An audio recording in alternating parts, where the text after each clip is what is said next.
Chapter 1. A Discordant Prelude.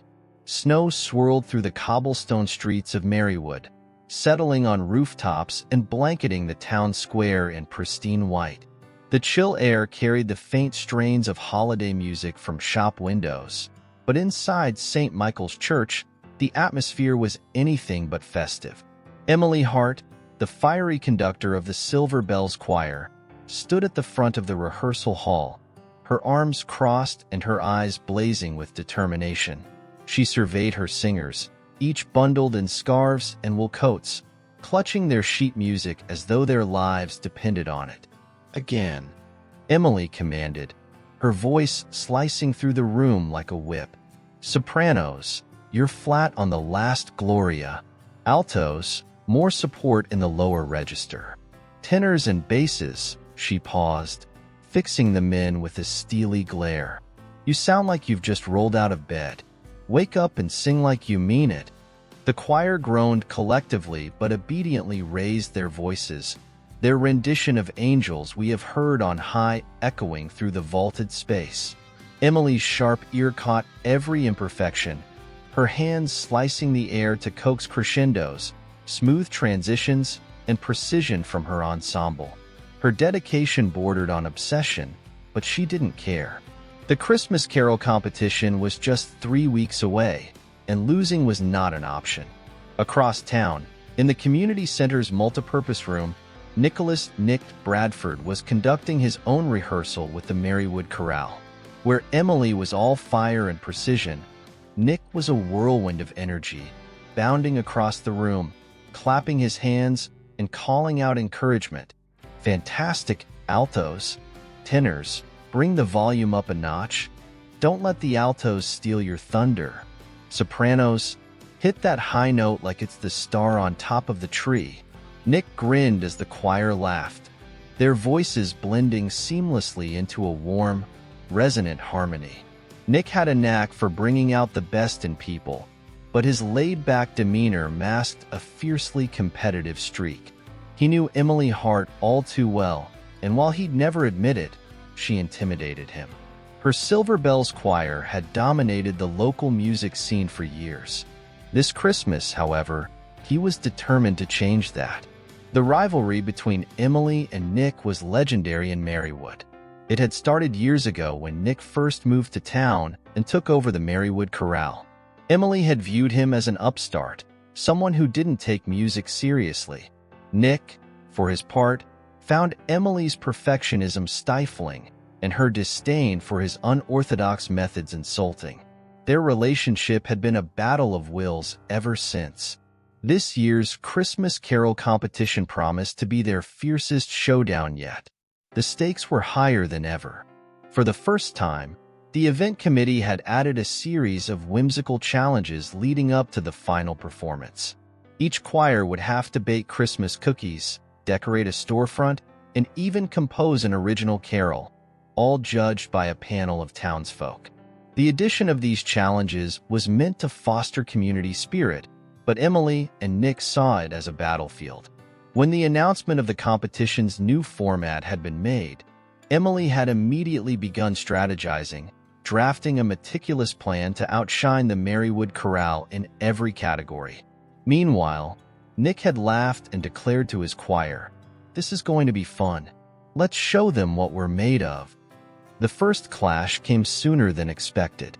2 days later, at the annual town hall meeting, Emily and Nick arrived to discuss logistics for the competition. Emily was early, as always, her notepad brimming with ideas. Nick sauntered in 5 minutes late, a steaming cup of coffee in hand, his scarf thrown carelessly over one shoulder. "Ah, Emily," he said with a broad smile. "You're already working hard, I see. No surprise there."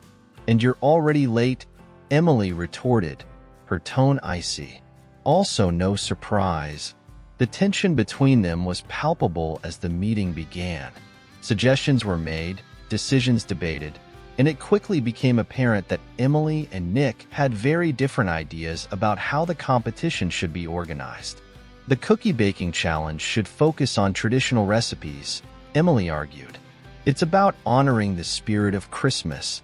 Or, Nick countered, leaning back in his chair, we could encourage creativity.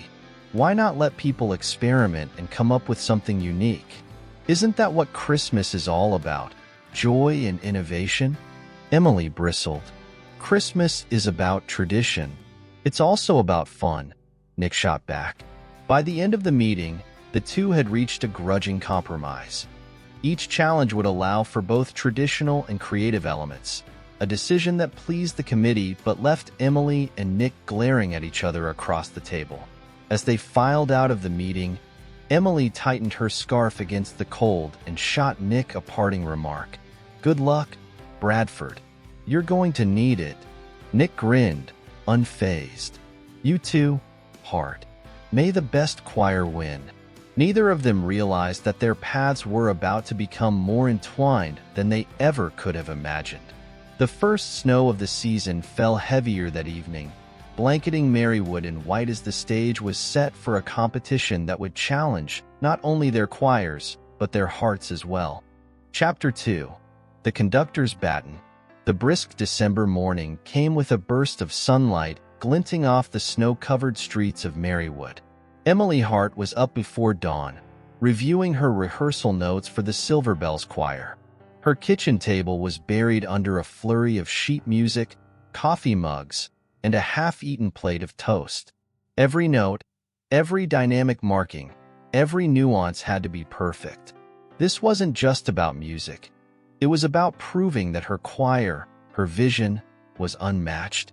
A sharp knock at her door startled her from her thoughts. Emily frowned.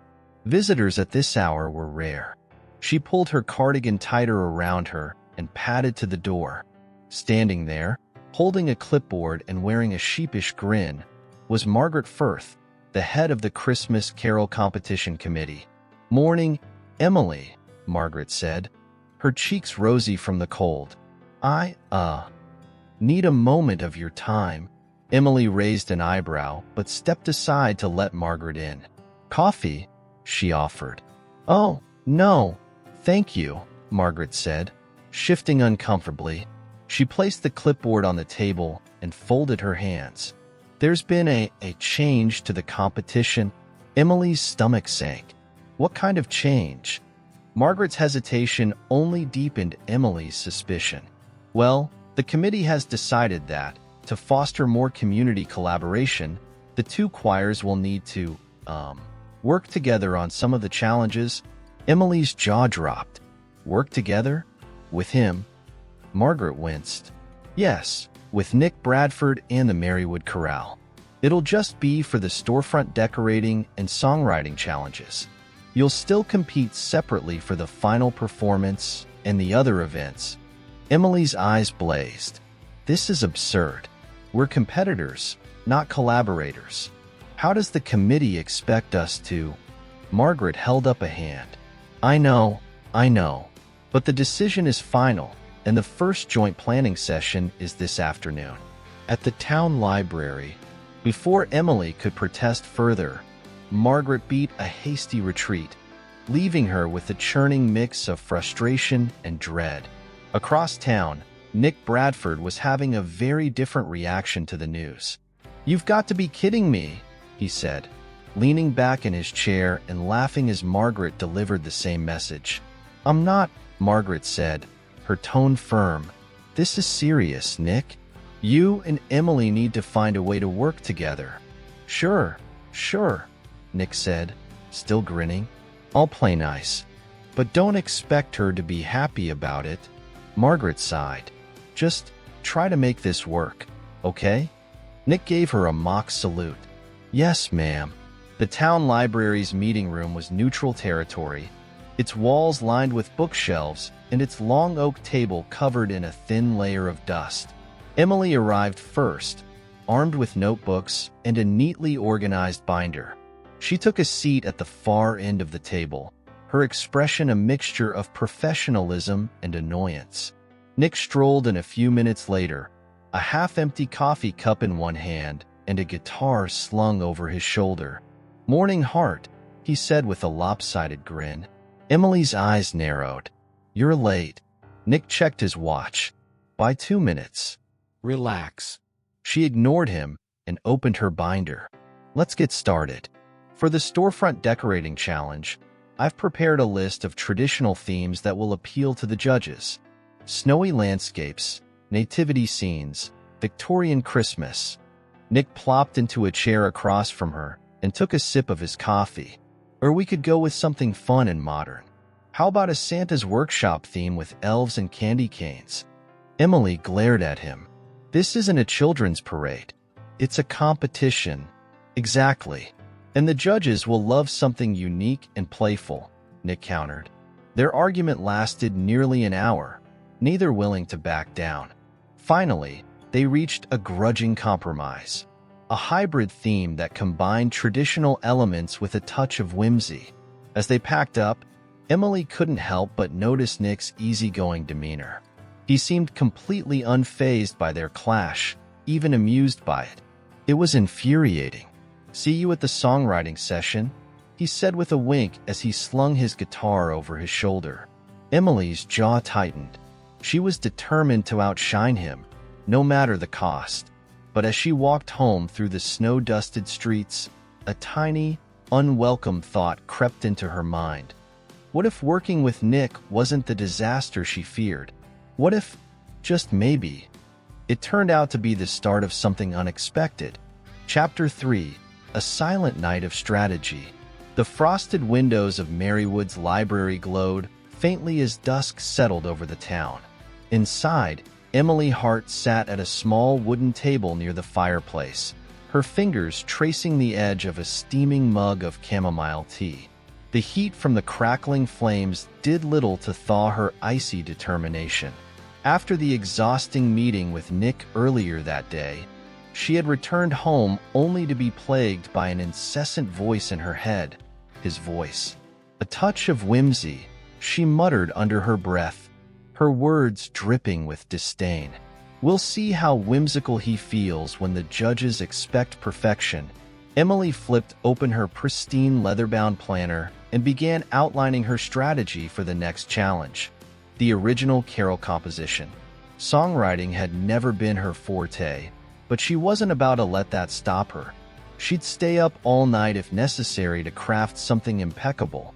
Reaching for her pen, she scribbled notes furiously, occasionally pausing to sip her tea and glare at the blank staff paper before her. On the other side of town, Nick Bradford's approach to the same task was decidedly less structured. Sprawled across his worn leather couch with his guitar balanced on his knee, he strummed absent-mindedly, jotting down snippets of lyrics in a spiral notebook. A half-eaten slice of pizza sat precariously on the coffee table next to a stack of old Christmas records. Snowflakes fall, hearts ignite, he sang softly, testing the words against a gentle melody. Shaking his head, he scratched them out. Nah, too cheesy. Nick leaned back and closed his eyes, letting his fingers wander across the strings. He thrived in chaos, finding inspiration in the unexpected. Unlike Emily, he didn't plan every detail. For Nick, music was about feeling, and he was determined to infuse their carol with something genuine, a spark of joy that couldn't be manufactured. The following evening, the two conductors met again, this time in the cozy lounge of the town's community center. The neutral territory was meant to ease their collaboration, but the tension in the room was palpable. Emily arrived first, her planner, staff paper, and neatly organized notes spread out like a tactical map. She tapped her pen against the table, glancing at the clock as she waited. Nick strolled in 5 minutes late, his guitar slung over his shoulder and his notebook tucked under his arm. "Evening, Hart," he said with a casual smile, dropping into the chair across from her. "Ready to make some magic?" Emily's lips pressed into a thin line. "I've already drafted a few ideas," she said, pushing a neatly written sheet across the table. Nick picked it up and scanned the lyrics. Very structured," he said, his tone careful. "But don't you think it's missing something?" "Such as?" Emily asked, her eyes narrowing. Nick grinned and tapped his guitar. "A little soul. Here, let me show you. He began to play, a gentle, lilting melody that filled the room. His voice, warm and rich, carried the first few lines of a different set of lyrics, ones he'd scribbled the night before. Under the glow of the Christmas tree, hearts find their way, wild and free. Emily listened, her arms crossed, but her foot tapped almost involuntarily to the rhythm. She hated to admit it, but Nick had a gift for creating something raw and authentic. Still, it lacked the precision she valued. When he finished, she tilted her head and said, "It's not bad, but it could use some structure. The phrasing is uneven, and the rhyme scheme isn't consistent." Nick chuckled. "That's the beauty of it, Hart. Music doesn't have to be perfect to be meaningful. Meaningful is fine," Emily shot back. "But if it's not polished, the judges won't take it seriously." For the next 2 hours, they worked, or more accurately argued. Emily's meticulous notes clashed with Nick's improvisational style. They debated everything from chord progressions to lyrical themes, neither willing to concede entirely. But as the night wore on, something began to shift. Their ideas, though wildly different, started to complement each other. By midnight, they had the beginnings of a carol that combined Emily's structured verses with Nick's emotive refrains. The melody was hauntingly beautiful, with a touch of whimsy that Emily grudgingly admitted gave it a unique charm. As they packed up, Nick leaned his guitar against the table and looked at Emily. "You know, for someone so obsessed with rules, you've got a pretty good ear for music." Emily snorted softly. "And for someone so chaotic, you're not completely hopeless." Nick laughed, a rich, infectious sound that softened the edges of Emily's irritation. For the first time, she caught a glimpse of why his choir adored him. There was something undeniably disarming about his easygoing nature. "Well, Hart," Nick said, slinging his guitar over his shoulder.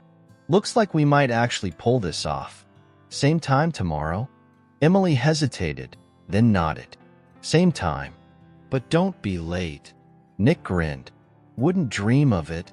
As they stepped out into the snowy night, the faint strains of their unfinished carol lingered in the air, a promise of something extraordinary yet to come.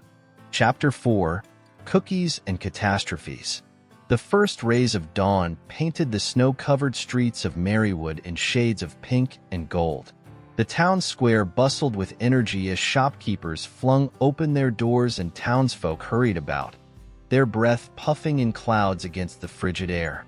It was the perfect setting for the next challenge in the Christmas Carol competition, the storefront decorating contest.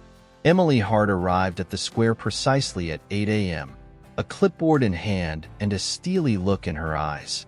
Her Silver Bells choir members, wrapped in scarves and mittens, gathered around her, awaiting instructions. "Remember, everyone," Emily began, her voice crisp, "we're aiming for timeless elegance. Think Victorian Christmas.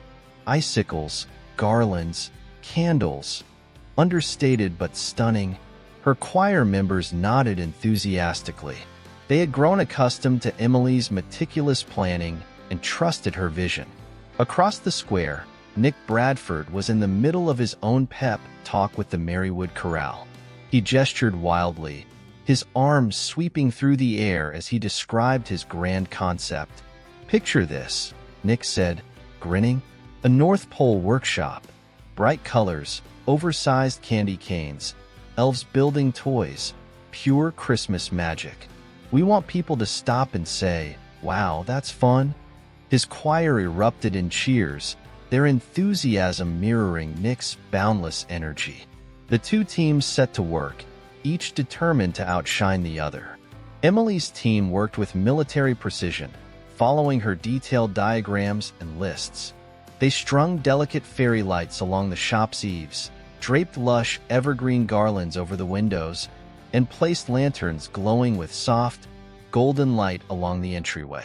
Every element was painstakingly curated, creating a scene that looked like it had leapt from the pages of a Dickens novel.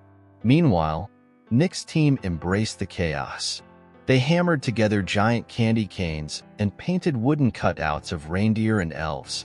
Someone found a speaker, and Christmas music blasted as they worked. Laughter echoed across the square as they strung colorful lights and filled the windows with playful vignettes. By mid-morning, their storefront resembled a vibrant, bustling workshop straight out of a child's imagination. From her side of the square, Emily couldn't help but glance over at Nick's display. It was loud, gaudy, and undeniably charming. She huffed and turned back to her team, determined not to be distracted.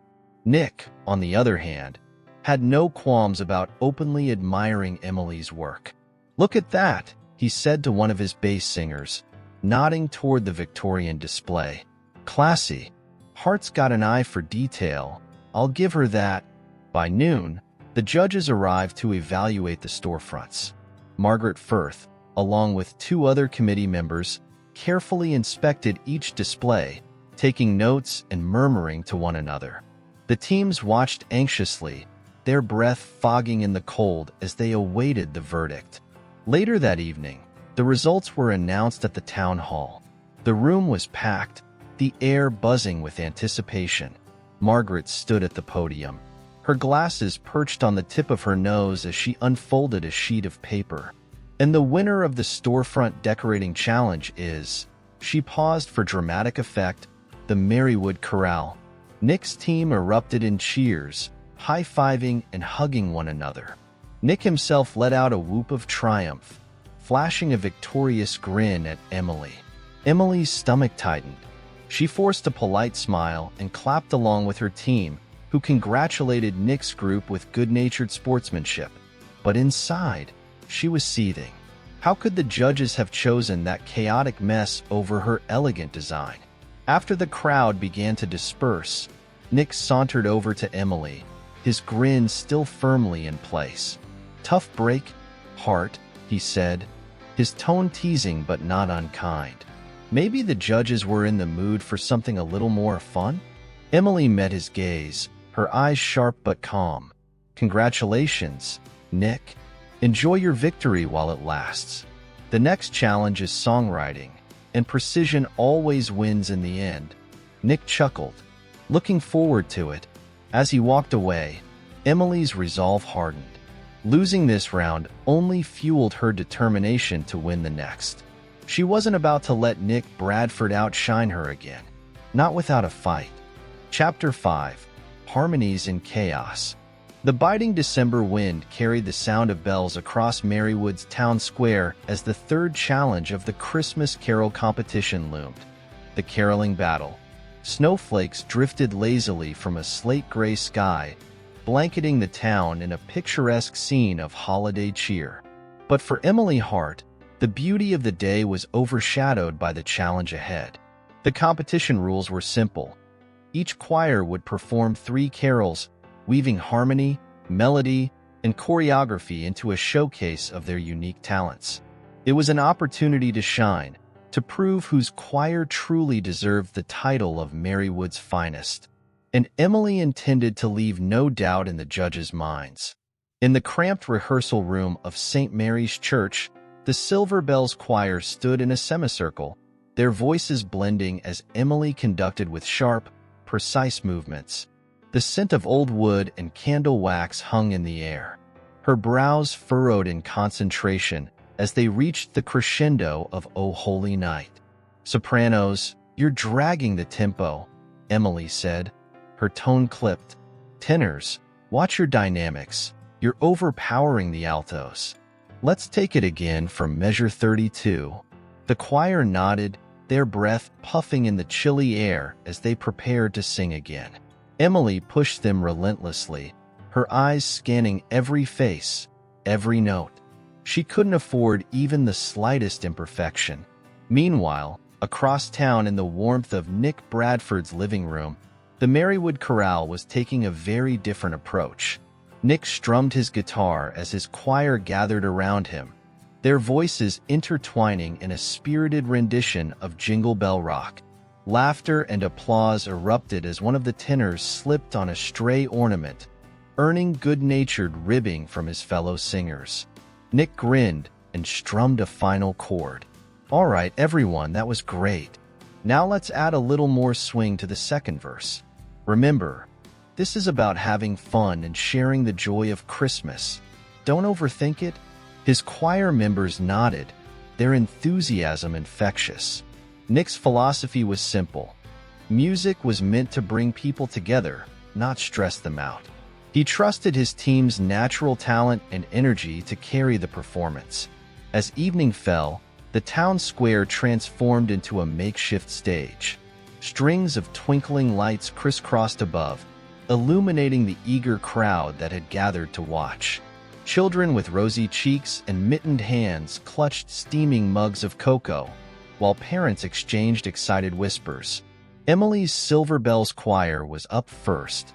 They took their places in a perfect formation, their expressions poised and professional. The opening notes of "O Holy Night" filled the air, their voices rising in a crystalline harmony that seemed to echo through the very fabric of the night. The crowd was mesmerized, the purity of their sound unmatched. When they finished, the audience erupted into applause, but Emily barely acknowledged it.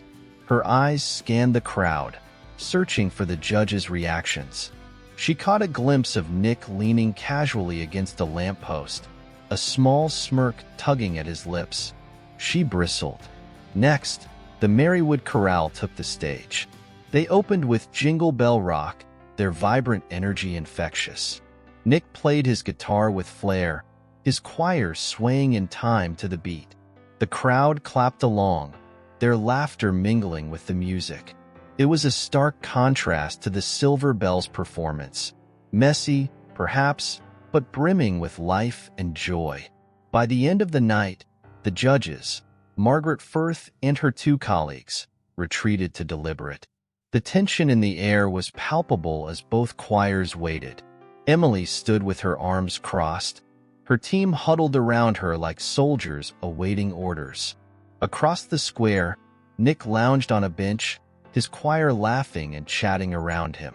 Finally, Margaret returned to the stage, her smile warm but enigmatic. "Tonight's performances were truly extraordinary," she began. Both choirs demonstrated immense talent and creativity. However, the winner of the caroling battle is the Silver Bells Choir. Cheers erupted from Emily's team as she allowed herself a rare smile of satisfaction. The victory was hard-earned, and she relished the moment. But as the Marywood Chorale offered their congratulations, Nick caught her eye and gave a mock bow, his grin undiminished. "Nice work, Hart," he said as he approached her. "Guess precision has its perks." Emily raised an eyebrow. "And I suppose chaos has its charms," she replied, her tone dry but not unkind. Nick laughed. "This competition's far from over. Better bring your A-game for the next round." "Oh, I intend to," Emily said, her eyes gleaming with determination. As the crowd dispersed, the sound of bells ringing in the distance, Emily and Nick couldn't help but feel the faint stirrings of something unexpected, a harmony neither had anticipated. Chapter 6. A Spark Beneath the Snow. The aroma of cinnamon, nutmeg, and fresh-baked cookies filled the air as Marywood's annual cookie contest, the next challenge in the Christmas Carol competition, commenced. The town's community center had been transformed into a festive kitchen arena, complete with red and green bunting and tables laden with flour, sugar, and every imaginable baking tool. It was a scene of cheerful chaos, with laughter and the clatter of mixing bowls echoing through the hall. Emily Hart stood at her team's station, meticulously organizing ingredients. Her Silver Bells Choir members donned matching aprons embroidered with their logo, a silver bell wrapped in holly. Emily surveyed her group, her clipboard in hand and determination in her eyes. "Remember, presentation is as important as taste," she said, her tone firm but encouraging. "We're aiming for classic flavors with a modern twist. Precision is key." Her choir members nodded, rolling up their sleeves. Each one had been assigned a specific role: mixing, decorating, or plating, according to Emily's detailed plan. Across the room, Nick Bradford's team was already elbow-deep in cookie dough. The Marywood Chorale had taken a decidedly less structured approach, with everyone diving in and improvising as they went. Nick himself was juggling two tasks at once, rolling dough with one hand and sprinkling chocolate chips with the other. "All right, team," he called out, grinning. "We're going for bold and fun. Big flavors, big decorations, big everything. Let's make cookies that scream Christmas." His choir members cheered, their enthusiasm infectious.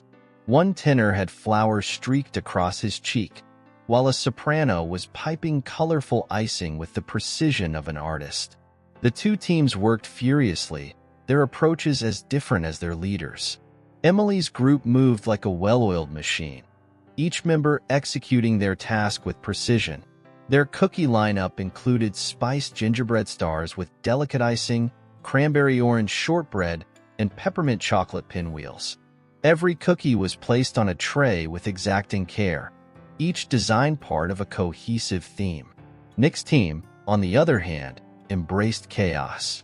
They churned out an eclectic mix of cookies: sugar cookies shaped like reindeer, snowmen made from marshmallows and frosting, and oversized chocolate chunk delights.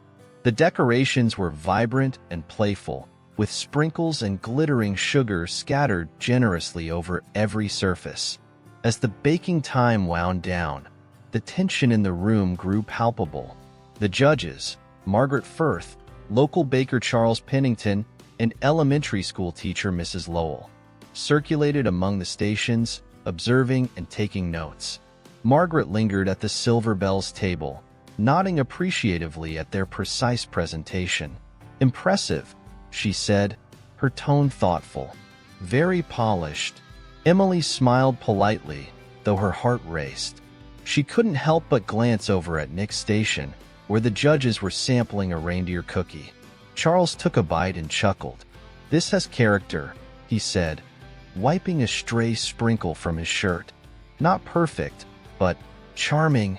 Emily's jaw tightened, and she quickly turned her attention back to her own team. At last, the cookies were ready, and the teams presented their creations. Emily's Silver Bells laid out their tray with precision. The cookies were arranged symmetrically, their colors and designs complementing one another perfectly. The judges sampled each one, murmuring appreciatively. Nick's Marywood Chorale took a different approach. Their display was a riot of color and creativity, with cookies piled high on a festive platter. Some were admittedly uneven, but the sheer joy they exuded was undeniable. The judges' smiles widened as they tasted the bold, sugary confections. The room fell silent as Margaret stepped forward to announce the winner. "Both teams have outdone themselves," she began. "The Silver Bells choir impressed us with their precision and sophistication. Their cookies were as elegant as they were delicious. Meanwhile, the Marywood Chorale captured the spirit of Christmas with their playful and imaginative creations." It was a tough decision, but the winner of the cookie contest is the Marywood Chorale. The room erupted in applause as Nick's team celebrated, their cheers echoing off the walls. Nick turned to Emily, his grin as wide as ever. "Looks like chaos wins this round," he said, extending a hand. "Good game, Hart." Emily shook his hand, her smile polite but strained. "Congratulations. Enjoy it while it lasts, Bradford." As the teams began to clean up, Emily's determination only grew. The next challenge was songwriting, and she was already formulating a plan. She wasn't about to let Nick Bradford outshine her again, but as she watched him laugh with his team, a small part of her couldn't help but admire his ability to bring out the joy in everyone around him. It was infuriating and strangely compelling. Chapter 7: The Battle of Bells. The buzz in Marywood's town hall was palpable as the next challenge in the Christmas Carol competition was announced: songwriting. For the Silver Bells Choir and the Marywood Chorale, This was more than a test of musical talent. It was a battle of wits, creativity, and leadership. Emily Hart read the challenge instructions aloud to her choir. "Compose an original Christmas carol that embodies the spirit of the season," she said, her tone steady but her mind already racing.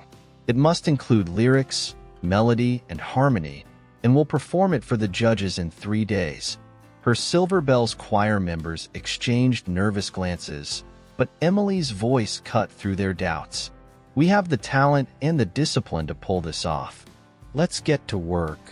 Across town, Nick Bradford stood before his Marywood Chorale with the same challenge in hand. He grinned. 3 days to write a carol? No problem. This is where we shine.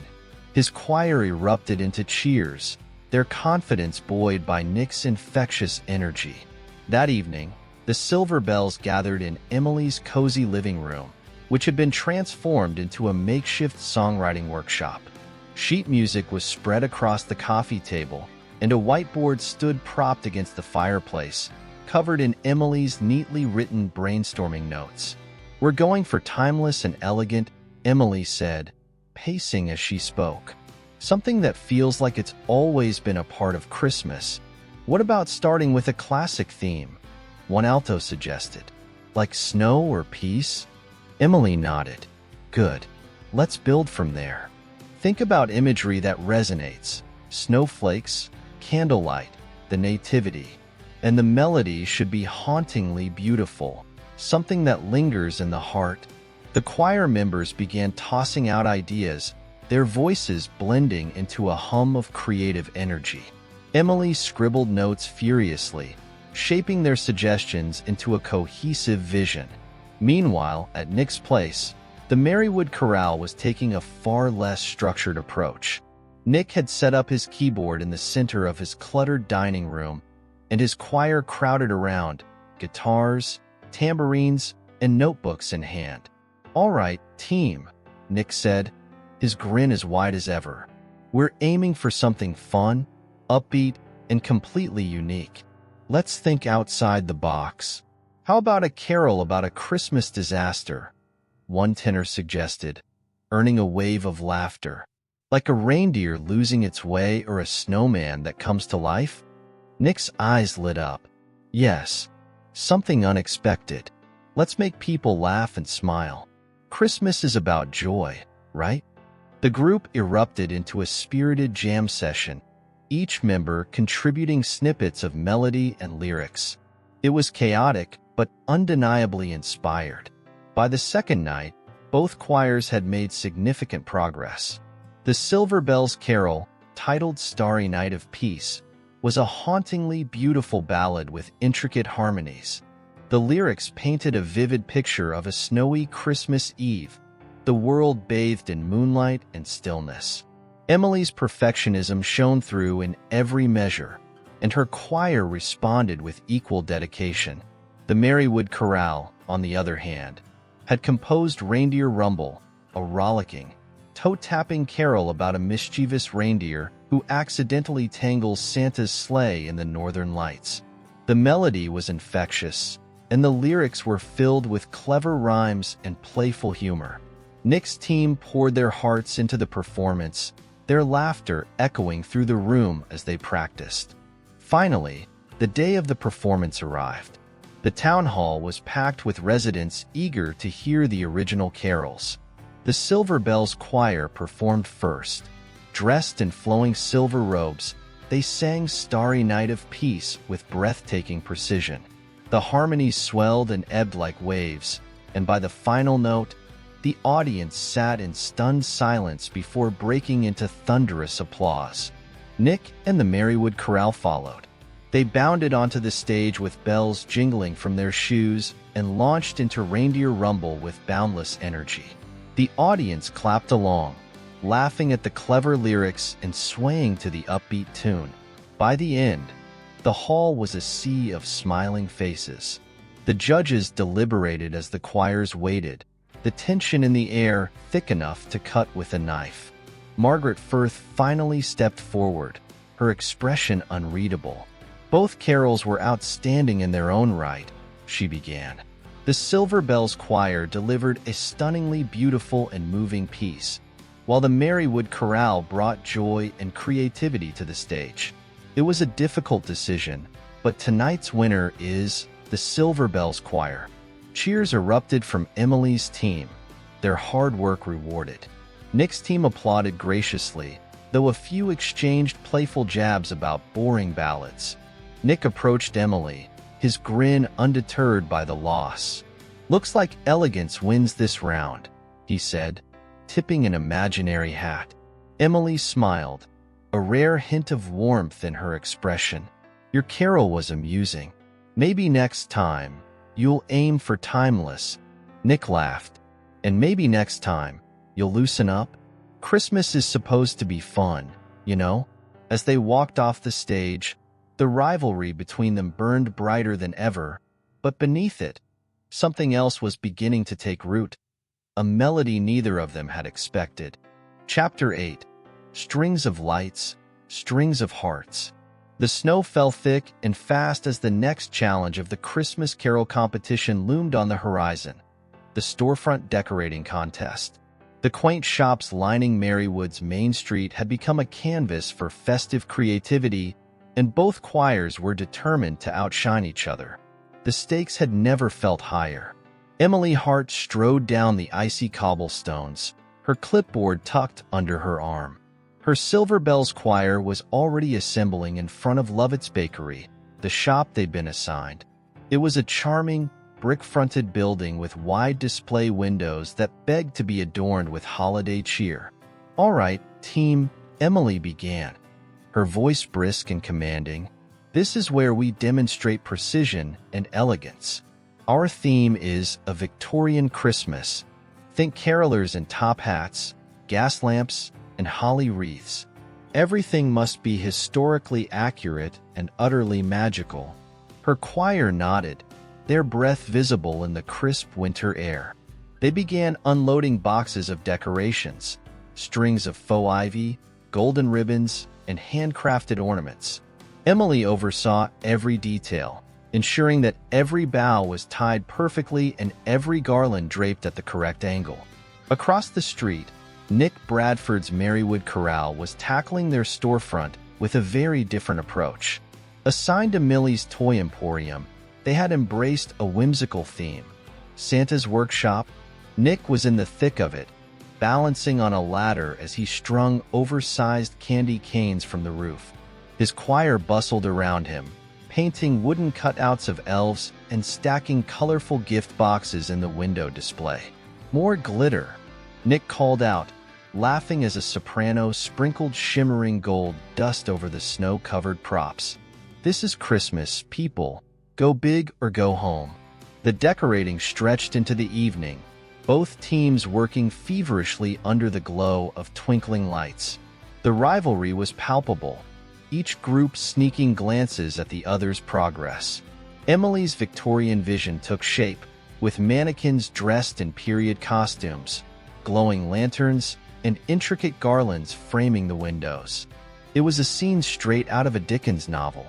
Nick's workshop, meanwhile, was a riot of color and joy.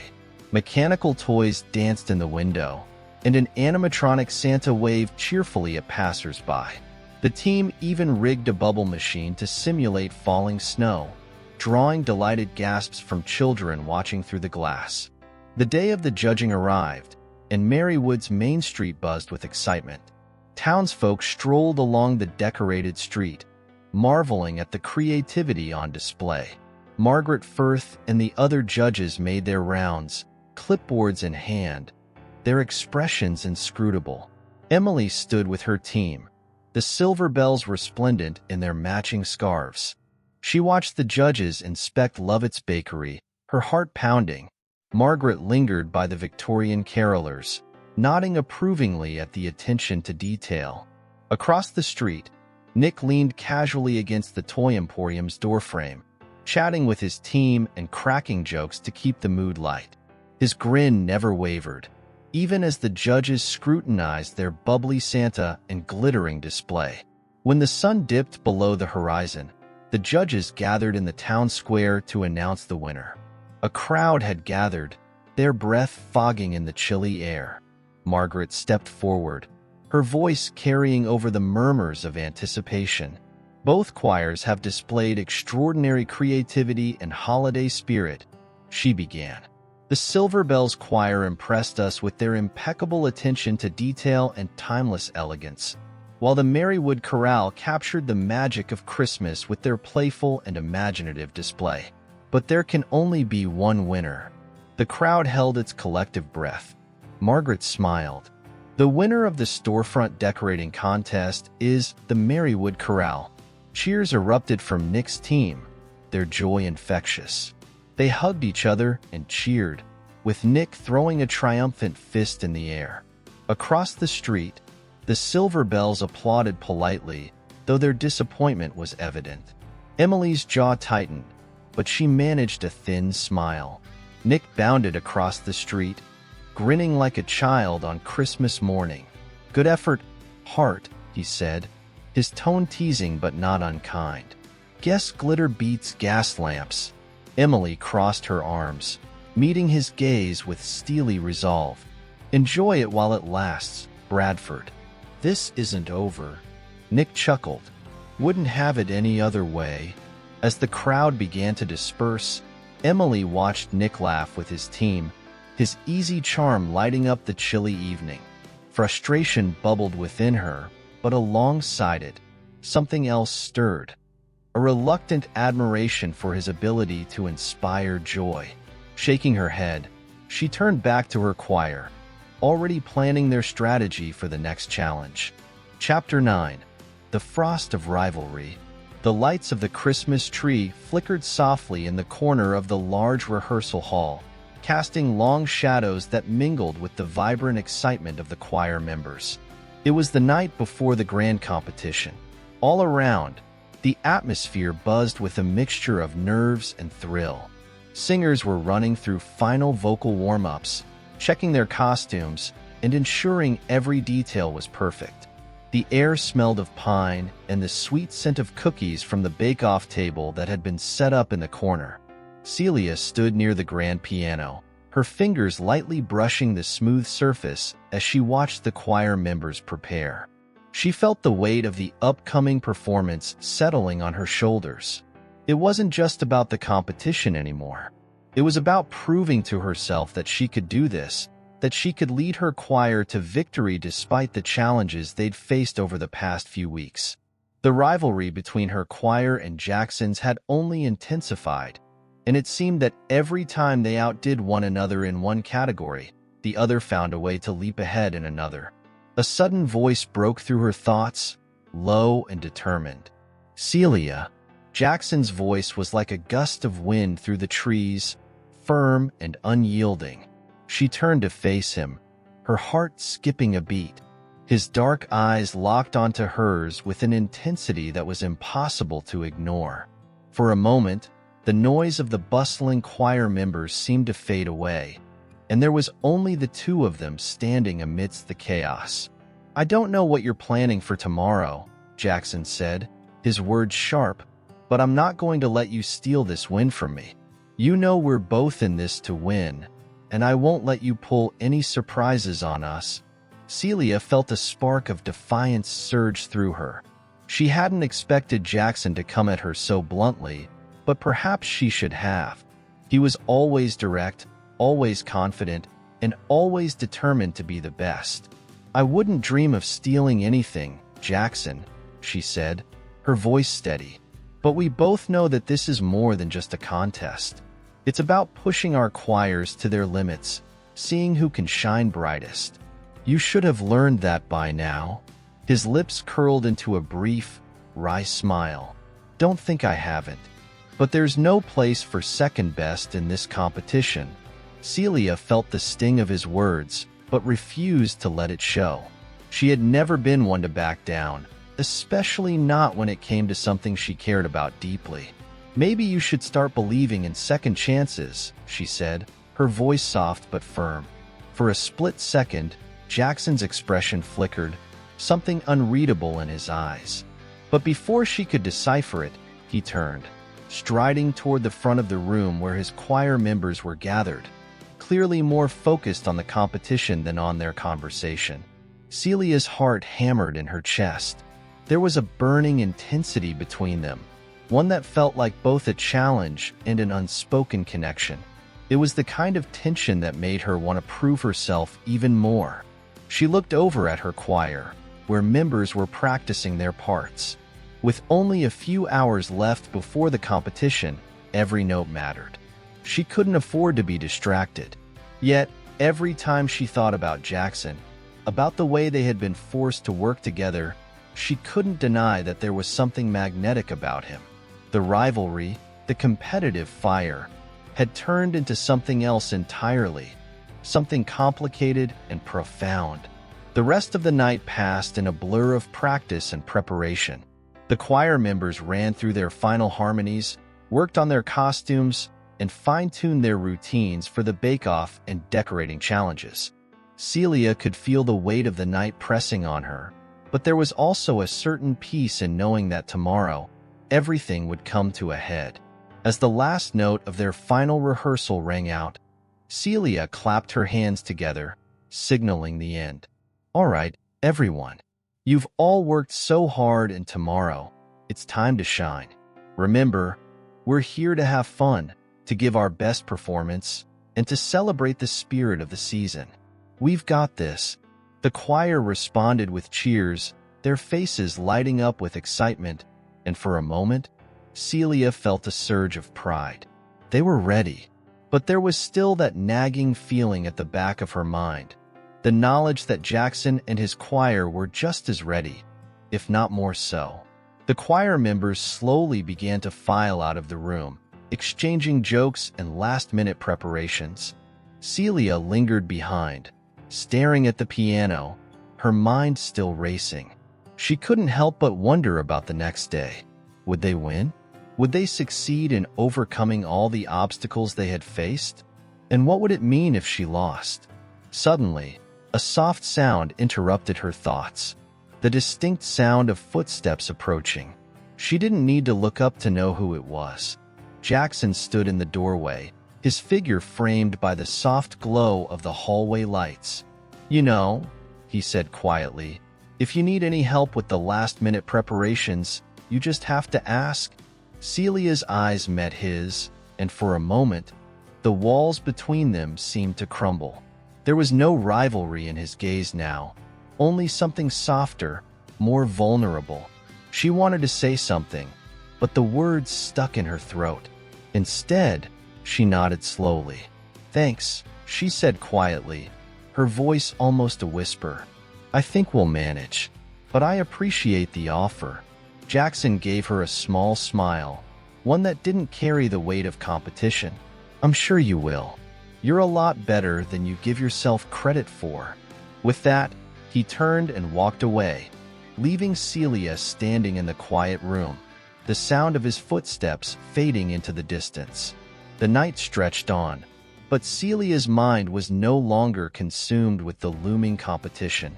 Instead, her thoughts circled back to Jackson, to the complexity of their rivalry and the undeniable chemistry that seemed to pulse between them, always threatening to tip into something else. And though she tried to push it away, she couldn't shake the feeling that tomorrow, the competition wouldn't just be about music and baking and decorating. It would be about something far deeper, something neither of them could control. Chapter 10. Lyrics of Longing. The day of the competition arrived with a crispness in the air that seemed to bite at the skin, a reminder that Christmas was truly upon them. Celia stood at the edge of the bustling competition hall, her heart beating in a rhythm that mirrored the excited chatter of the participants.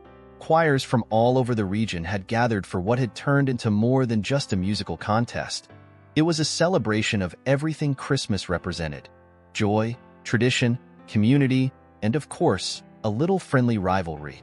The large space was transformed into a holiday wonderland, with twinkling lights hanging from the rafters and the smell of gingerbread wafting through the air. Stalls for the bake-off lined one side of the hall, with ornate cakes and cookies displayed in all their festive glory. On the opposite side, The decorating competition had already begun in full swing, with choirs setting up their stations, transforming plain tables into Christmas scenes, complete with tinsel, wreaths, and ornaments. Celia took a deep breath, trying to steady herself as she observed the scene. She had spent weeks preparing for this moment, guiding her choir through each step of their performance, balancing the pressures of the competition with the desire to create something magical. The singing was important, of course, but it was the spirit of Christmas that had driven her, a spirit she now felt was being tested at every turn. Jackson's choir was already in place, setting up at a table near the front, their singers laughing and joking, clearly ready for the challenges ahead. Jackson himself was nowhere to be seen, but Celia could feel his presence looming, like a shadow hovering over her every move. The unspoken competition between them was as palpable as the scent of cinnamon and pine in the air. Taking one final look at her choir members, Celia felt a flicker of confidence. They had practiced, they had worked hard, and they had something unique to offer, a passion for the season that couldn't be rivaled by anyone. They were ready. She was ready. "All right, team," she called, her voice carrying over the chatter. "Let's get ourselves settled. Remember, we're here to have fun and give it our all. This is about the spirit of Christmas, not just winning." The choir members nodded, some offering smiles, others exchanging quiet words of encouragement. As they moved to their designated areas, Celia glanced once more at Jackson's table. The sight of him standing there, confidently speaking to his choir, sent a ripple of unease through her. He seemed so at ease, so certain of his victory. But then she remembered his words from the other night. "I won't let you steal this win from me." It was as if he had marked her as the one obstacle between him and what he wanted, and that only fueled her determination. The first round of the competition was the carol performance. Celia stood backstage with her choir, watching as the other groups took their turns. The tension was rising with each note that filled the air. Some choirs dazzled with their harmonies, others struggled to stay in sync.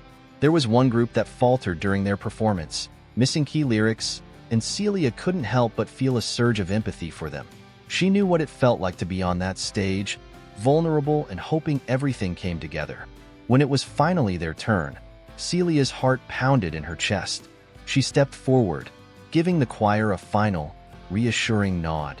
The lights dimmed, and the familiar notes of Silent Night began to play, their voices rising in harmony, filling the hall with a warmth that seemed to wrap around every listener.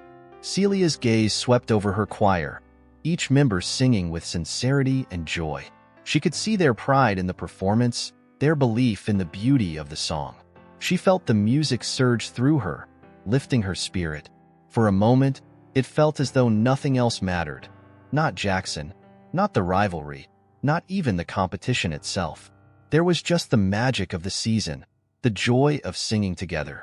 As they finished, the applause was instant, echoing throughout the hall. Celia felt a swell of pride, a feeling that had nothing to do with winning and everything to do with the moment they had just shared. It was the kind of performance she had hoped for, the kind that left her heart full. But before she could fully bask in the glory of the moment, the crowd's attention shifted toward the next choir, Jackson's choir. They took the stage with precision, their performance flawless. Jackson stood at the front, his commanding presence drawing the audience in as his choir sang "O Holy Night" with a power and grace that sent shivers down Celia's spine. It was beautiful, without a doubt, and there was no denying the strength of their voices. Yet, as she watched, Celia felt a strange sense of conflict stirring inside her. The music was stunning, but it felt almost cold. It was as though the magic of the season had been replaced by a cold, calculated effort to impress. She didn't know if it was the intensity in Jackson's eyes or the way his choir seemed to demand the audience's admiration, but for the first time, Celia wondered if Jackson's obsession with winning had begun to overshadow the true meaning of Christmas. The performance ended to a roaring applause, and for a moment, Celia felt a pang of doubt. Was her choir's warmth and sincerity enough to beat the precision and power of Jackson's? She tried to push the thought aside, focusing instead on the next challenge, the bake-off. The choir members moved to the bake-off station, where each group had to present their best holiday treats. Celia watched as her choir members worked together, creating delicate cookies shaped like stars, reindeer, and Christmas trees. Their laughter filled the air, a contrast to the clinical, almost competitive air that hung around Jackson's team as they carefully decorated their cakes and pastries. As Celia worked alongside her choir, a familiar voice called out to her. "You did well back there," Jackson said, his words soft but sincere. Celia looked up to find him standing at the edge of the table, a tray of perfectly arranged gingerbread cookies in his hands. He was no longer the fierce rival from moments ago. In this moment, he seemed different, vulnerable. "I'm sure you did too," she replied, her voice steady. "Your choir was impressive," Jackson shrugged, a slight smile tugging at his lips. "It's more than just about impressing people, you know? I learned that the hard way." Celia's heart skipped a beat at his words, and for the briefest of moments, it felt as if they were no longer competitors. They were two people who had been swept into something much larger than themselves, something bigger than rivalry and competition. Before she could respond, their moment was interrupted by the sound of a loud crash. Celia and Jackson both turned to see a choir member from another team, who had accidentally knocked over their cake tower, sending it toppling to the ground in a flurry of frosting and cake crumbs. The laughter from the crowd died down as the choir members scrambled to clean up the mess, their embarrassment palpable. Jackson moved toward them without hesitation, offering a hand to help. Celia followed suit, her heart suddenly lightened by the gesture. In that moment, it wasn't about the competition anymore. It was about the spirit of Christmas, the ability to come together, to lend a hand, and to share in the joy of the season, no matter the outcome. And as she helped Jackson steady the overturned cake, Celia realized that the magic of Christmas wasn't something you could win or lose. It was something you felt deep in your heart, something that connected all of them, whether they knew it or not. Chapter 11. Under the Mistletoe's Spell. The final round of the competition loomed just ahead, and the atmosphere in the hall had shifted. The earlier rounds of caroling, baking, and decorating had passed in a blur, leaving the participants and spectators with a sense of anticipation that filled the air like the scent of pine and sugar. Now, it was time for the last event, the songwriting challenge, the one that would determine the true winner of the competition. Celia stood backstage, watching the hustle and bustle of choir members preparing for the final task. The last traces of the midday sunlight filtered through the tall windows, casting long shadows across the floor. Her choir members were nervous, some practicing last-minute lyrics, others running through their harmonies. The competition had reached its peak, and Celia could feel the weight of the moment pressing on her. Despite the tension, there was an unexpected warmth in the room. The earlier clash with Jackson now felt distant, like a shadow that had passed. She had been surprised by his unexpected kindness during the bake-off when they had helped clean up the mess together. It was as if the competition had, for a brief moment, slipped away, leaving only two people who had found common ground amidst the chaos. Yet, even now, as they prepared to write their original Christmas carol, the rivalry still lingered. She couldn't help but wonder what Jackson would come up with. He was a force to be reckoned with, after all. His choir had been perfect in their performances, and she knew his talents extended beyond just singing. Would he create a masterpiece?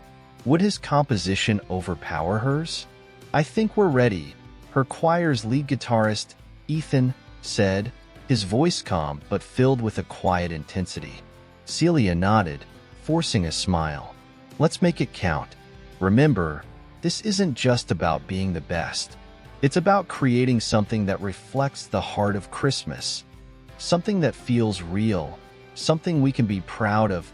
Ethan, a seasoned musician, gave her a reassuring nod. "We've got this. We'll bring the magic." As the other choirs filed onto the stage, their members clutching papers filled with scribbled ideas and unfinished verses, Celia could see Jackson standing with his choir at the front of the room, his arms crossed, his gaze focused on the judges.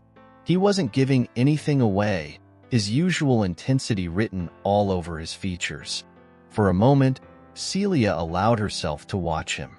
The gleam in his eyes, the way he seemed so sure of himself, reminded her of why she had admired him in the first place. But admiration had been replaced by something else entirely, something far more complicated. Her thoughts were interrupted as the announcer stepped forward, microphone in hand. Ladies and gentlemen, the final round of the Christmas Carol competition will now begin. Each choir will perform their original Christmas carol, a song they've written and composed. The judges will be looking for creativity, originality, and, most importantly, the spirit of Christmas. Choirs, you may begin. Celia felt her breath catch in her throat. This was it. She watched as the first choir stepped up to the stage, their song beginning with a soft, lilting melody. It was beautiful, but there was a sense of something missing, a lack of depth, a lack of soul. The song was technically perfect, but Celia knew it wasn't enough to win. Next, Jackson's choir took the stage. The moment they began to sing, Celia was struck by the power of their performance. The music was grand, the lyrics deep, and the energy electrifying. Their song was a sweeping anthem, filled with sweeping melodies and powerful harmonies. It was undeniably impressive. The audience responded with loud applause, and Celia felt a wave of doubt crash over her. Jackson's choir had created something powerful, something unforgettable. But as her own choir stepped onto the stage, Celia felt a quiet confidence settle over her. They weren't here to compete with Jackson, or to outdo his choir's composition. They were here to create something meaningful, something that reflected who they were and what they had learned throughout the competition. Ethan strummed the first notes of their original carol, and the rest of the choir joined in, their voices filling the room in a way that was subtle yet powerful. Their song was a soft, melodic tribute to the joy of the season, a reflection of the warmth of home, the comfort of family, and the true spirit of Christmas. There were no grand gestures, no sweeping choruses designed to impress the judges. It was a simple song, but it was heartfelt, its lyrics grounded in the traditions they had all shared. As they sang, Celia felt the words wrap around her, the music carrying the weight of their emotions. She could see it on the faces of her choir members. They were lost in the music, their voices blending together in perfect harmony. And for a fleeting moment, she knew this was it. This was the magic she had been searching for all along. When the last note lingered in the air, there was a moment of silence before the applause erupted. It was a different kind of applause than Jackson's choir had received.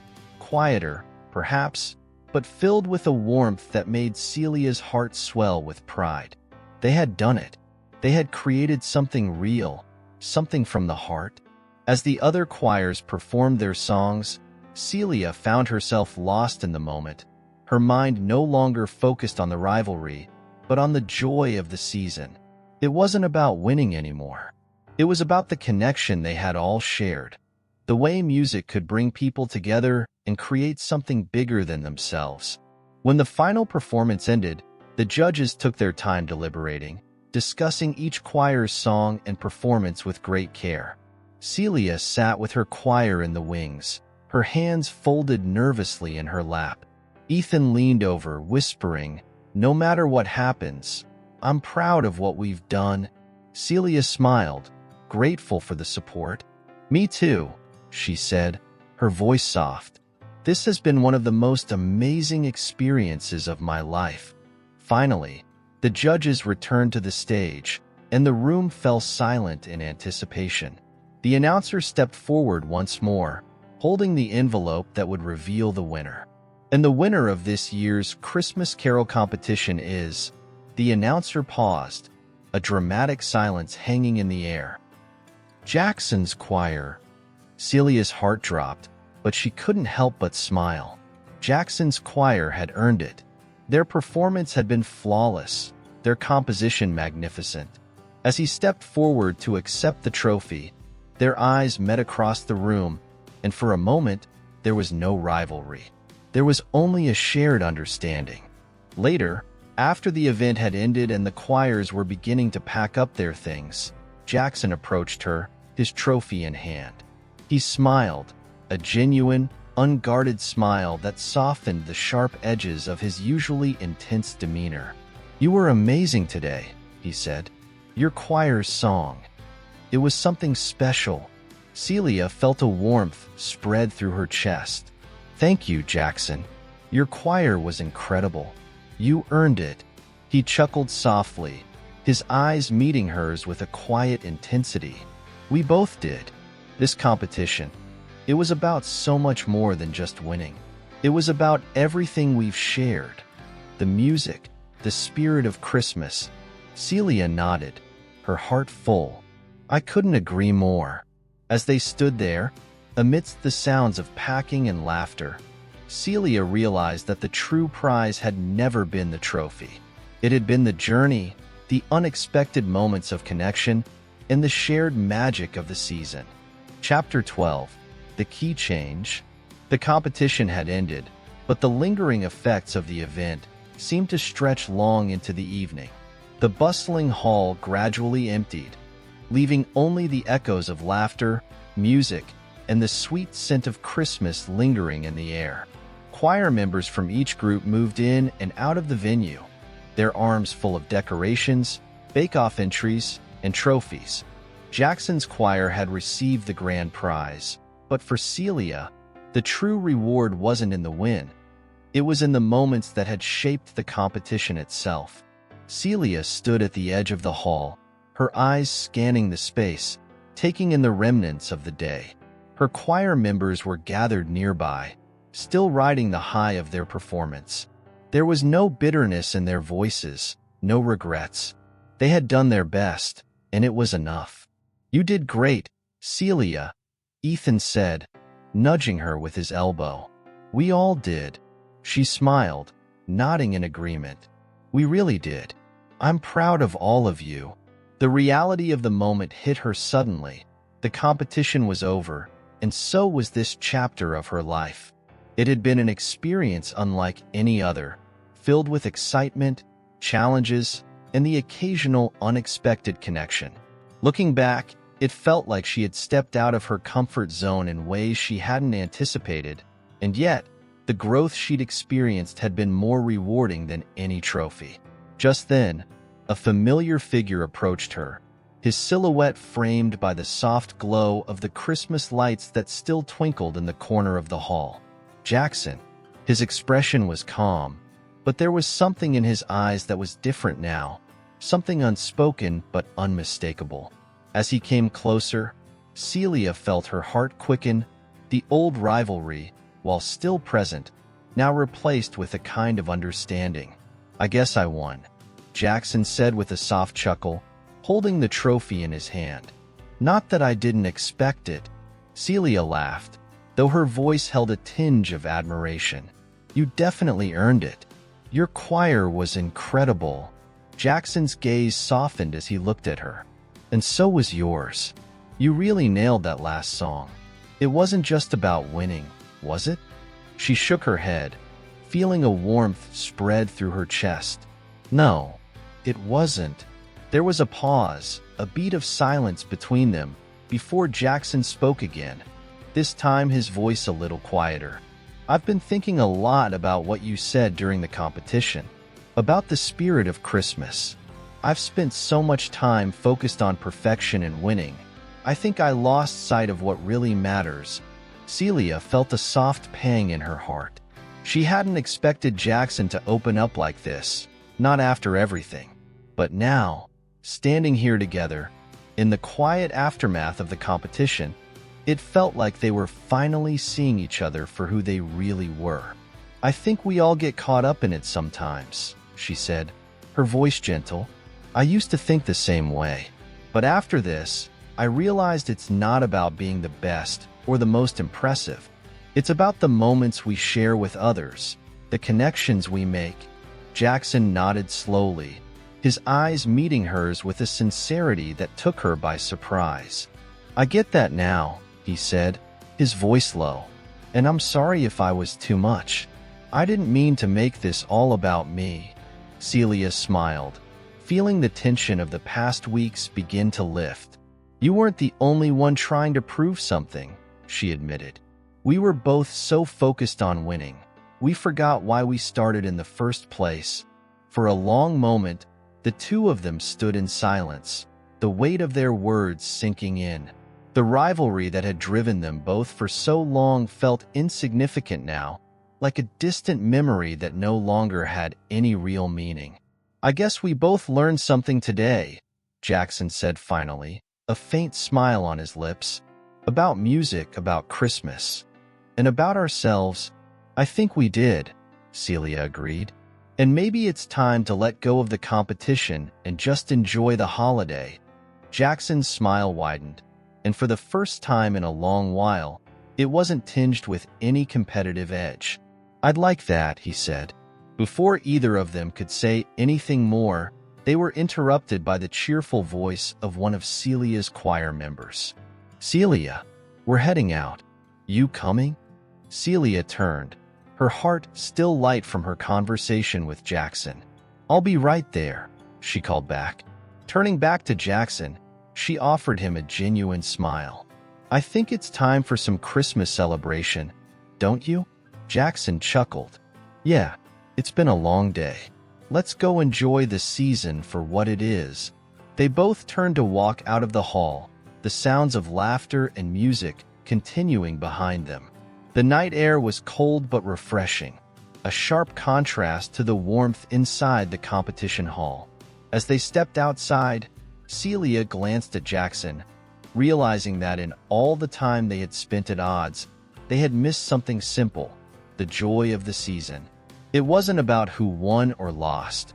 It was about the way Christmas brought people together, even in the most unexpected ways. The competition had been a means to an end, but the true prize had been the connections they had made along the way. As they walked toward the bustling town square, Celia felt a sense of peace settle over her. The holiday season, with all its complexities, had finally shown her its true magic. Not in the perfection of performances, but in the imperfections, the laughter, and the moments of understanding shared between people. Jackson and Celia walked side by side, their conversation easy and comfortable now, no longer tinged with rivalry. The town square glowed ahead of them, with Christmas lights illuminating the streets and families gathered around to celebrate. The sound of carols floated through the crisp air, adding to the festive atmosphere. Celia smiled, her heart light. It's beautiful, isn't it? Jackson glanced around at the twinkling lights, then back at her. Yeah, it really is. And I think it's only going to get better. As they walked into the square, blending into the crowd of revelers, Celia realized that Christmas had indeed worked its magic. It had mended wounds, softened hearts, and brought people together in a way nothing else could. And for the first time in a long while, Celia felt that she was exactly where she was meant to be. Chapter 13. Carols and Candlelight. The days following the competition were a blur of Christmas festivities. The town square, lit with thousands of twinkling lights, seemed to pulse with life, with families and friends gathering to celebrate the holiday in all its splendor. Celia, though still reeling from the aftermath of the competition, found herself swept up in the magic of it all. There was something comforting in the familiar bustle, in the warmth of the community coming together. It was as if the rivalry, the tension, and the competition had never existed. But as she walked through the town square one evening, her thoughts turned back to Jackson. Their conversation after the competition had left her with a sense of unfinished business, a feeling that there was more to explore between them. They had both acknowledged the changes they had gone through during the competition, but they hadn't yet had the chance to fully talk about it, to unpack the way their relationship had shifted. Celia paused near the ice skating rink, watching as children glided across the smooth ice, their laughter ringing through the cold air. It was a scene full of joy, but for some reason, Celia couldn't shake the feeling that something was still left unsaid between her and Jackson. She hadn't seen him since the day of the competition, and a part of her wondered if the distance between them was more than just physical. Had they truly let go of the competition and everything it had brought with it? Or was there still something lingering beneath the surface? Her thoughts were interrupted by a familiar voice calling her name. She turned to see Jackson approaching, his breath visible in the cold air. He was wearing a coat much like the one he had worn during the competition, his hands stuffed into his pockets as he walked toward her with a purposeful stride. "Celia," he said, his voice carrying a note of something she couldn't quite place. "I've been looking for you. Here I am." Celia replied with a smile, trying to mask the flutter in her chest. "What's up?" Jackson hesitated for a moment, as if weighing his words. "I've been thinking a lot lately. About everything. The competition, our choir, everything that happened." He took a step closer, his eyes meeting hers with an intensity that made her heart race. "And I think I owe you an apology." Celia blinked, surprised by his words. "An apology? What for?" Jackson took a deep breath, the weight of his words heavy in the air. "For the way I acted during the competition. For making everything feel like it was just about winning. I was so focused on the end goal that I lost sight of what really mattered. I forgot that this wasn't just about who could write the best song or have the perfect performance.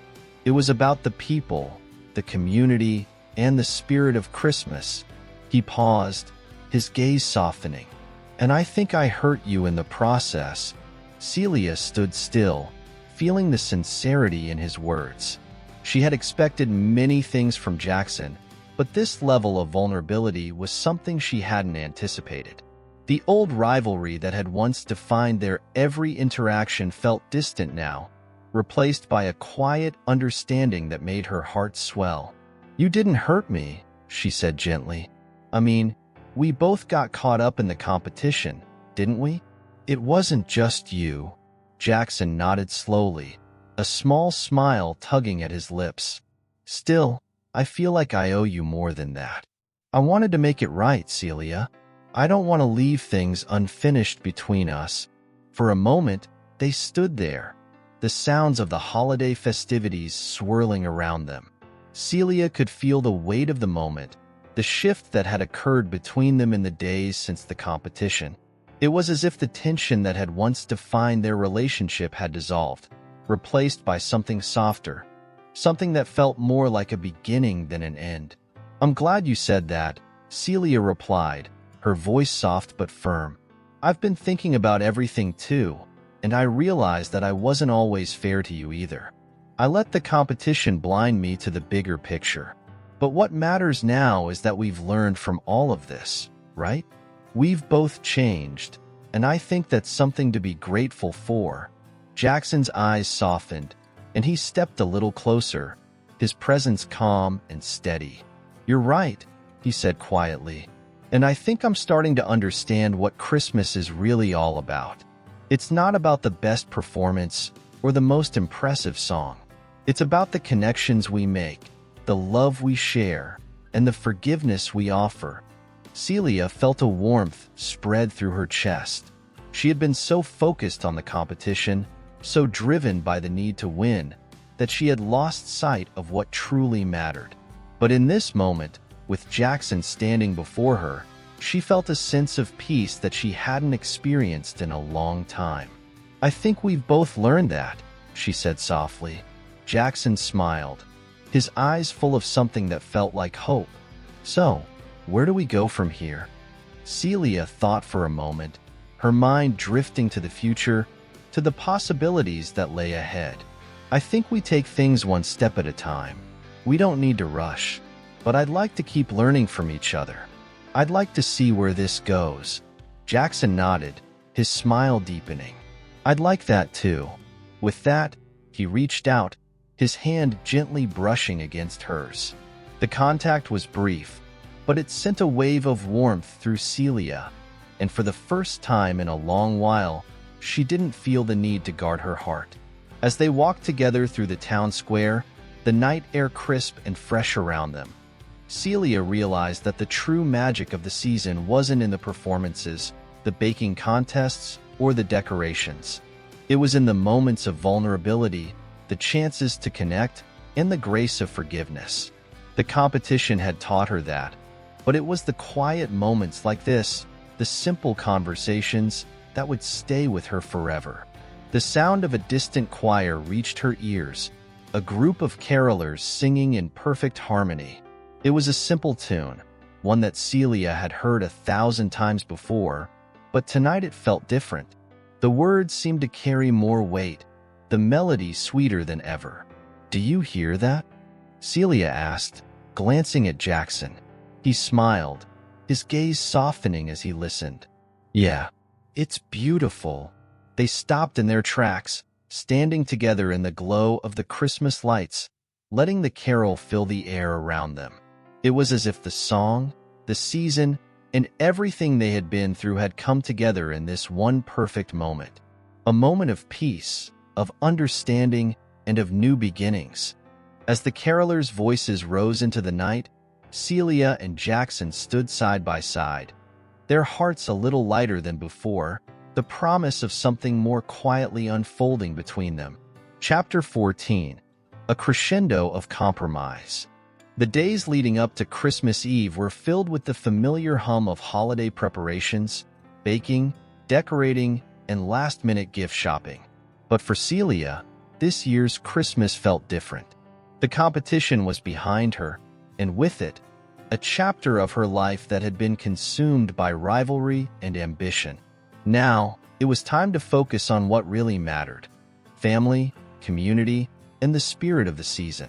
Still, there was a part of her that couldn't shake the memory of the conversation she'd had with Jackson that night in the town square.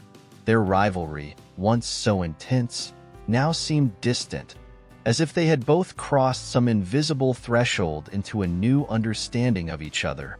It had been strange at first, the idea of letting go of the competition, of not constantly measuring every action and decision against the other. But as the days passed, Celia realized that she felt lighter, more at peace. And most surprisingly, she felt a growing connection with Jackson, one that was based not on competition, but on something deeper. She was just finishing up her morning routine, putting the finishing touches on a batch of gingerbread cookies for her choir's holiday potluck, when she received a text message. It was from Jackson. "Hey, I was wondering if you'd like to grab a coffee later.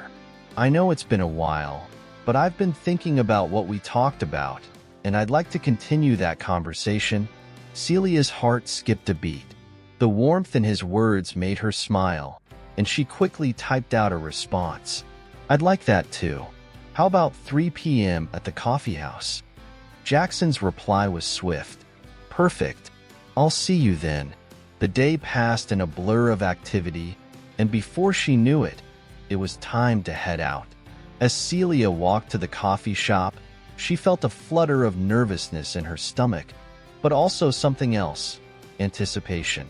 There was something about the simplicity of sharing a quiet moment with someone, a conversation without the weight of expectations, that felt more precious than any competition. When she arrived at the coffee house, she spotted Jackson immediately, sitting at a corner table with a coffee in front of him. He looked relaxed, his posture casual, as if the weight of the world had been lifted from his shoulders. As Celia approached, he looked up, and the smile that greeted her was genuine, without any trace of the competitive edge that had once defined their interactions. "Hey, Celia," Jackson said warmly, standing up to pull out a chair for her. "I'm glad you could make it." "I'm glad you asked," she replied with a smile, sitting down across from him. "I've been looking forward to this." They both took a moment to sip their drinks, the warmth of the coffee and the comfort of the familiar setting providing a sense of calm. The hustle and bustle of the holiday season seemed far away in this cozy corner of the cafe, where the only sounds were the clinking of mugs and the soft hum of Christmas music playing in the background. "I've been thinking about a lot of things lately," Jackson said, breaking the silence. About the competition, of course, but also about everything that's come after. About how I've been so focused on being the best that I forgot what made singing, and life, in general, worth living. Celia nodded, understanding exactly what he meant. I think we both got caught up in the idea of winning, of proving something. But when I really think about it, it wasn't about the competition at all. It was about the connections we made along the way, the memories we created. Jackson looked at her, his expression thoughtful. Exactly. It's about the people, the shared moments. I didn't realize that until after everything was over. And I think that's something I want to hold on to moving forward. The idea that it's not always about being the best, but about doing something that brings joy to others. Something that's real. For a long moment, they sat in comfortable silence, the words between them hanging in the air like the soft notes of a song. It was as if they had both found the heart of what they had been searching for. Not in the performances, not in the rivalry, but in the quiet moments of understanding and growth. I've been thinking about that too, Celia said softly, breaking the silence. It's like what we talked about during the competition. Christmas isn't about the perfect carol or the grandest performance. It's about the feeling we get when we come together, when we share something meaningful. Jackson smiled, his eyes softening. I think that's the most important lesson I've learned this year. And I'm really glad we're on the same page now. I've enjoyed getting to know you outside of the competition, Celia. I think we've both changed in ways we didn't expect. Celia smiled back, her heart full. I think we have too. As the conversation continued, they found themselves talking about everything. The competition, their choirs, their personal lives, and even their shared love of music. But what had once been a rivalry had now transformed into something entirely different. It wasn't about outshining the other, but about finding harmony, not just in music, but in life. By the time they finished their coffee, the sun had begun to set, casting a warm golden light across the cafe's windows. The streets outside were filled with the soft glow of Christmas lights, and the sound of carolers singing on the corner added a layer of magic to the evening. Jackson stood up, offering Celia his hand. How about we take a walk? I've got a few more things I'd like to say, and I think this is the perfect time. Celia took his hand, feeling a rush of warmth. I'd love that. Together, they walked out into the crisp evening air. The streets lined with festive decorations and the hum of holiday cheer all around them. As they strolled through the town, their conversation drifted to music and memories, but also to what lay ahead, to the possibility of new beginnings, of a future where rivalry no longer defined them, but something deeper, something more lasting. I'm glad we're doing this, Jackson said, glancing at her as they walked. It feels like we're finally where we're supposed to be. Celia smiled, her heart full. Me too.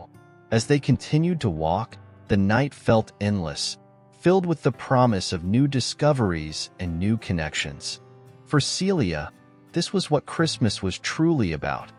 The melodies that filled the air, the memories that were created, and the hearts that found each other in the most unexpected of places. And as they walked side by side through the holiday-lit streets, Celia couldn't help but feel that she had found something more meaningful than any competition, a connection that was far deeper than anything she had ever imagined. Chapter 15.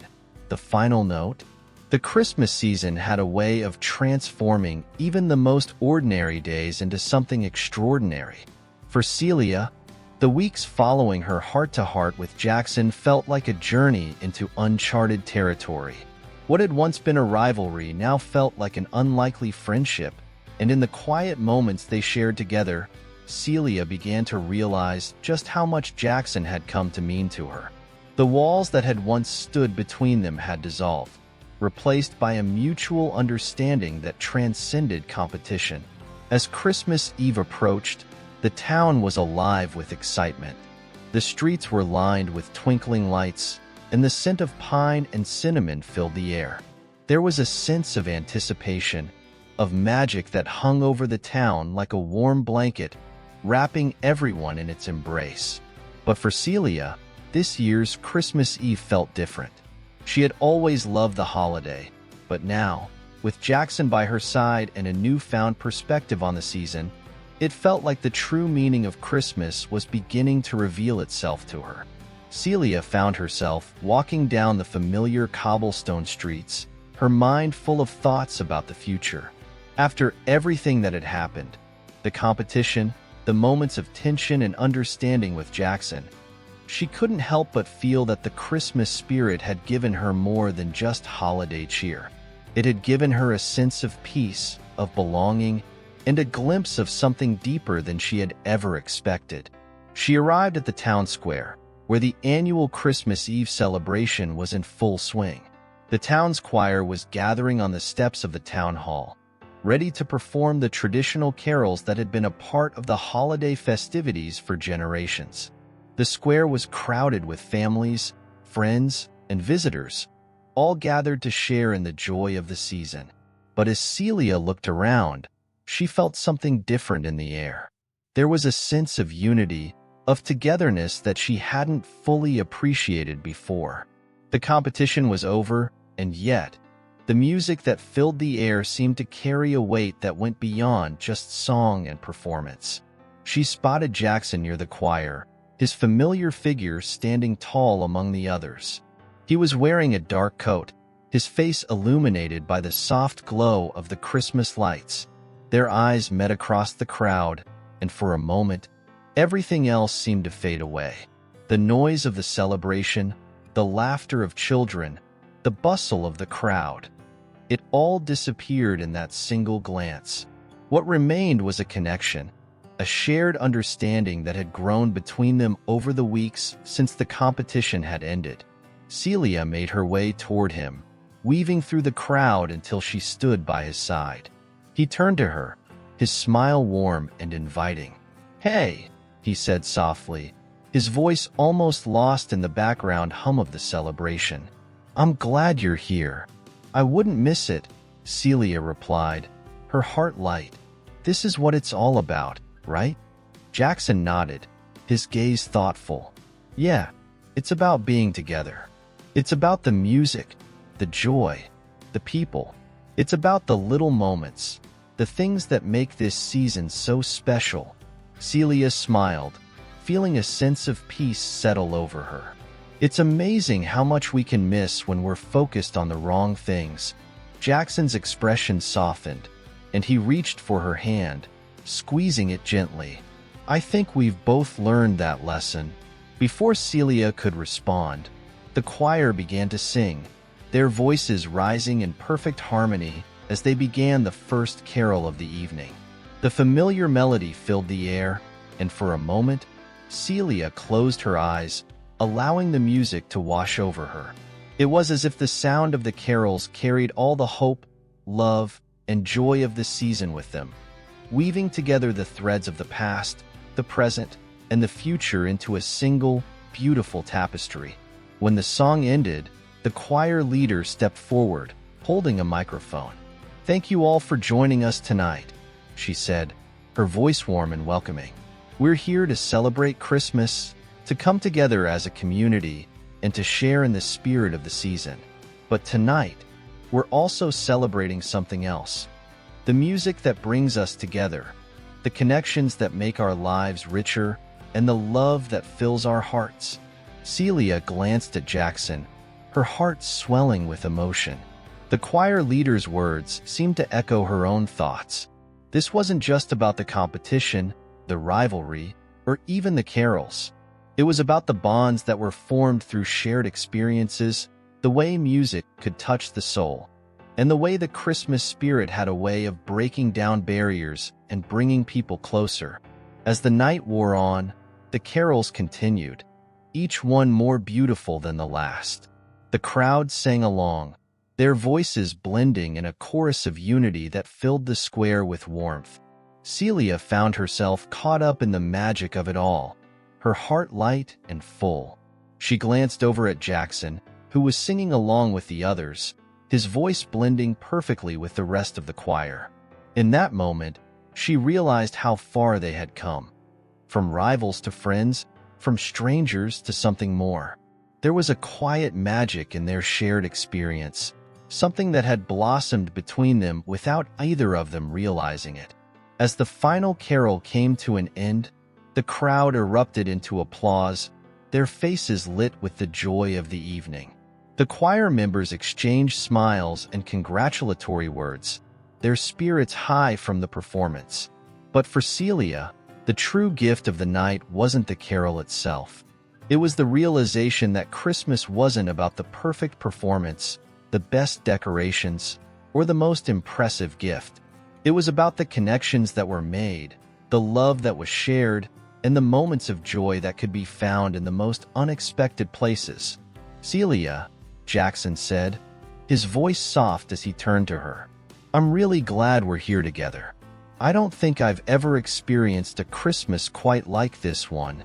Celia smiled, her heart full. "Me neither. This is what Christmas is really about." Jackson nodded, his eyes reflecting the soft glow of the lights around them. "Yeah, it's about the heart of the song. It's about finding the melody that brings us all together, even when we're not looking for it." As the night drew to a close and the crowd began to disperse, Celia and Jackson walked through the town square, their footsteps echoing in the quiet night. The stars above twinkled in the clear sky, and the soft glow of the Christmas lights seemed to reflect the warmth in their hearts. "Do you want to go for a walk?"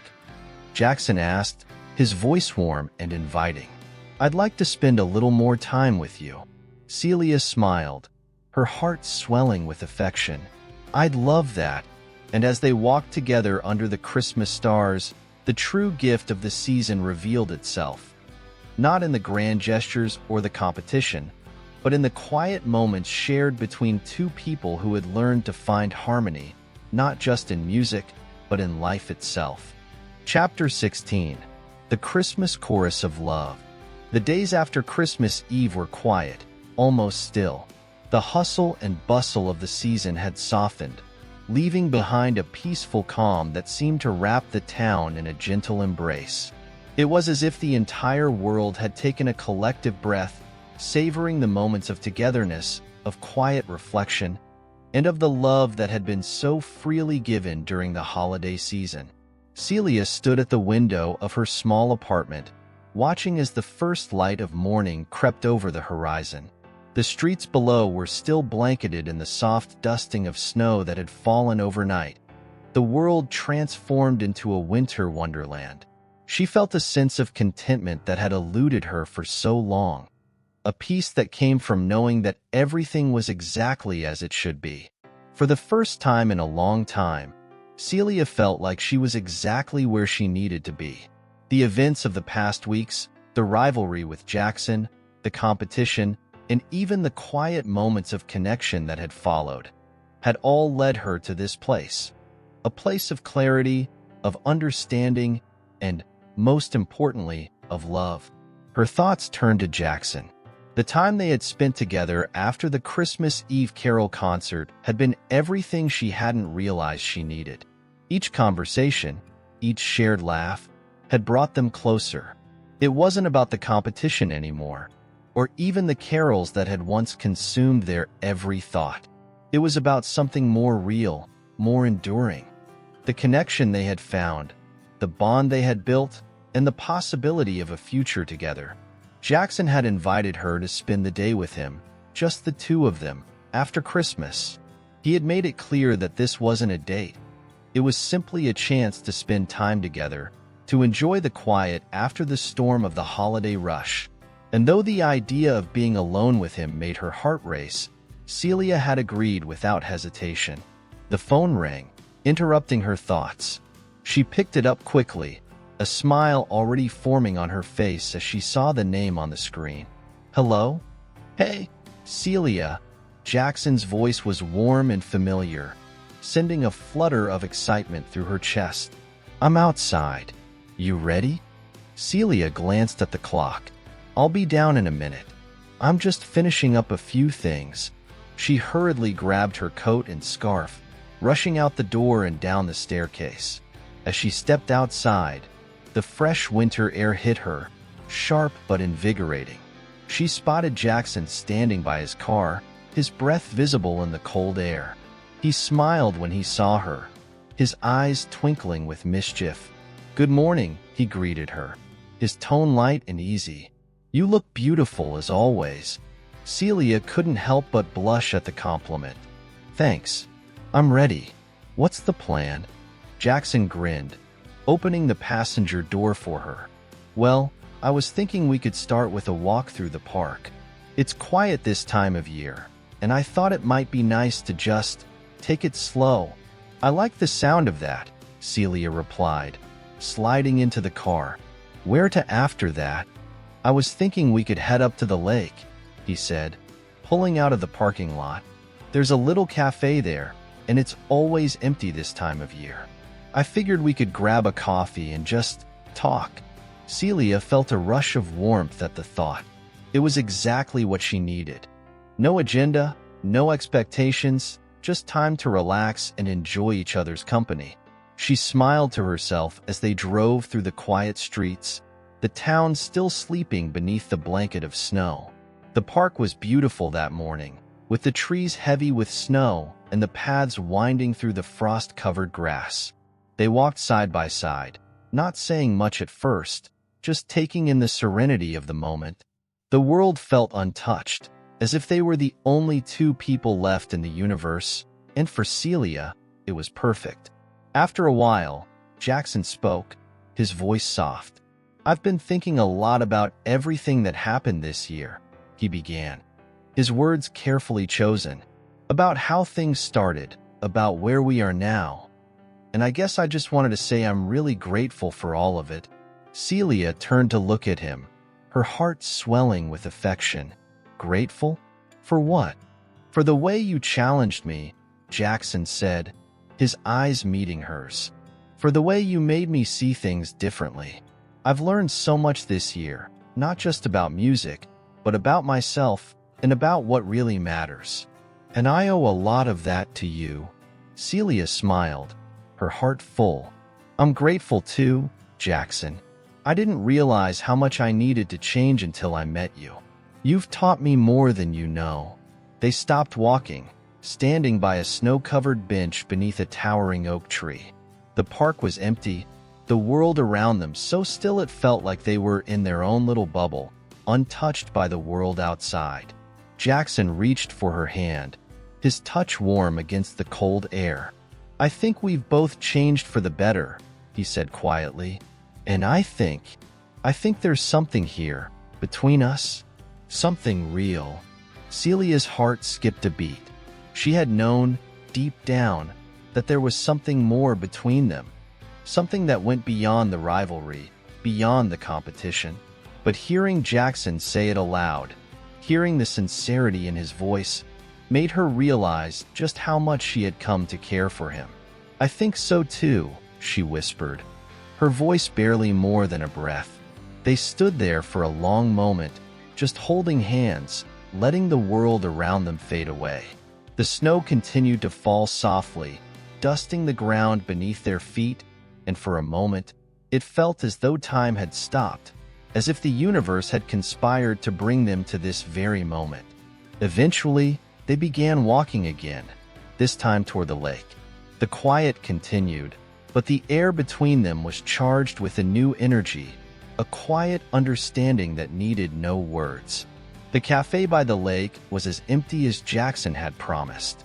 They ordered their drinks and found a quiet corner, settling into the cozy chairs by the window. The snow outside had picked up, the flakes dancing in the wind as they swirled around the world. The warmth of the cafe, combined with the quiet intimacy of the moment, made it feel like everything had finally come full circle. As they sipped their coffee, Jackson looked at Celia, his expression soft. "I think this is my favorite part of Christmas," he said, his voice low. "Not the lights, not the carols, but the way it brings people together. The way it lets us slow down and really appreciate the good things in life." Celia smiled, her heart full. "I couldn't agree more. This Christmas, it's been more than I ever expected, and I think I'll remember it forever." As the conversation drifted into easy silence, Celia realized something important. The competition had been just a beginning. The real magic, the real gift of Christmas, had been finding someone who understood her, someone who shared her values and dreams. This was just the beginning of a new chapter, one that would be filled with shared moments, laughter, and love. A Christmas to remember, indeed.